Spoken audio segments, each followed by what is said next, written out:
سامعین، خواب کا ذکر قرآن مجید میں بھی آیا ہے، جیسے حضرت ابراہیم علیہ السلام کا خواب، حضرت یوسف علیہ السلام کا خواب۔ اچھے خواب کو نبوت کا 46واں جز بھی کہا گیا ہے۔ سامعین، حدیث شریف کی روشنی میں خوابوں کی 3 اقسام ہیں۔ نمبر 1، سچے خواب۔ سامعین، ایسے خواب انبیاء علیہ السلام کو آتے ہیں جو سچے اور حقیقت پر مبنی ہوتے ہیں، اور جو شخص حضور صلی اللہ علیہ وآلہ وسلم کو خواب میں دیکھ لے وہ بھی سچا خواب ہوتا ہے۔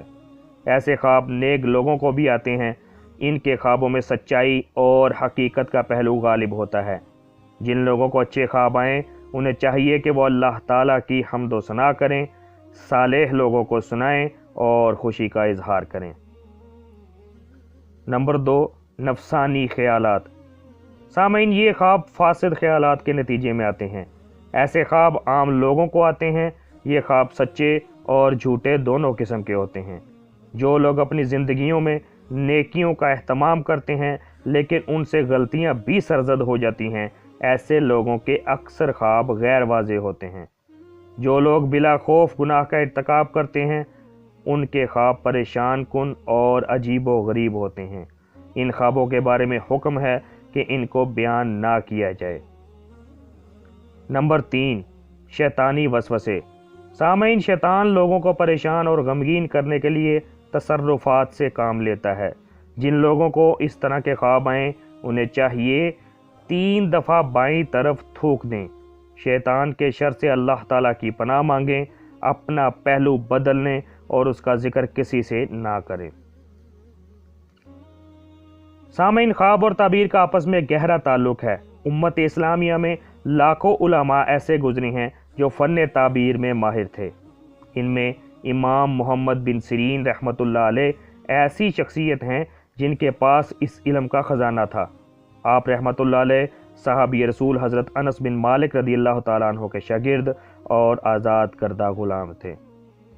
آپ رحمۃ اللہ علیہ کے علم کا یہ عالم تھا کہ ایک دفعہ خلیفہ ہارون رشید کی بیوی زبیدہ نے خواب دیکھا کہ حجاج کرام تمام لوگ، جانور، چرند، پرند اور حشرات الارض اس کے ساتھ برائی کر رہے ہیں۔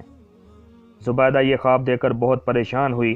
اس نے اپنی خادمہ کو آپ رحمۃ اللہ علیہ کے پاس خواب کی تعبیر پوچھنے کے لیے بھیجا اور کہا کہ انہیں یہ نہ بتانا کہ یہ خواب ملکہ نے دیکھا ہے۔ خادمہ نے ایسا ہی کیا۔ آپ رحمۃ اللہ علیہ نے خادمہ کو سر سے پاؤں تک دیکھا اور یوں گویا ہوئے، اگر تو خادمہ ہے تو یہ خواب تو نے نہیں دیکھا، اور اگر تو نے خواب دیکھا ہے پھر تو خادمہ نہیں ہو سکتی۔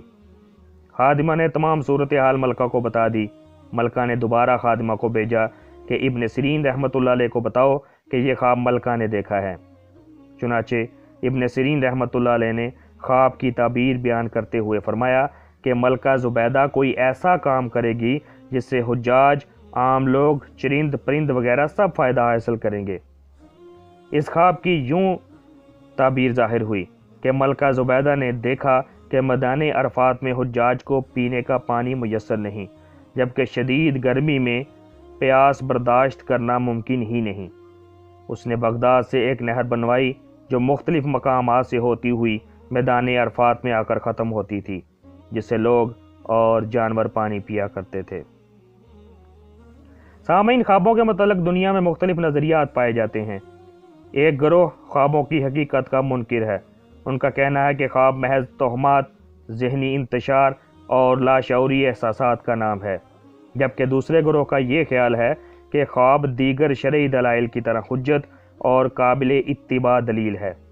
یہ گروہ خوابوں پر اس قدر اعتقاد رکھتا ہے کہ اکثر اعمال کی دلیل خوابوں سے ہی لانے کی کوشش کی جاتی ہے۔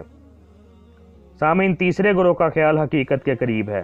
ان کے مطابق خواب 2 قسم کے ہوتے ہیں، ایک انبیاء علیہ السلام کے خواب اور دوسرے عام آدمی کے خواب۔ انبیاء کے خواب وحی کی ایک قسم ہوتے ہیں، جبکہ عام آدمی کے خواب میں سچ اور جھوٹ کا احتمال پایا جاتا ہے۔ چنانچہ سامعین، ہمیں راست گوئی، حلال روزی اور نیکیوں کی طرف رغبت ہونی چاہیے، کیونکہ اچھے اعمال اچھے خواب کا سبب بنتے ہیں، اور حرام کمائی، دروغ گوئی اور گناہوں سے بچنا چاہیے، کیونکہ برے اعمال برے خواب کا سبب بنتے ہیں۔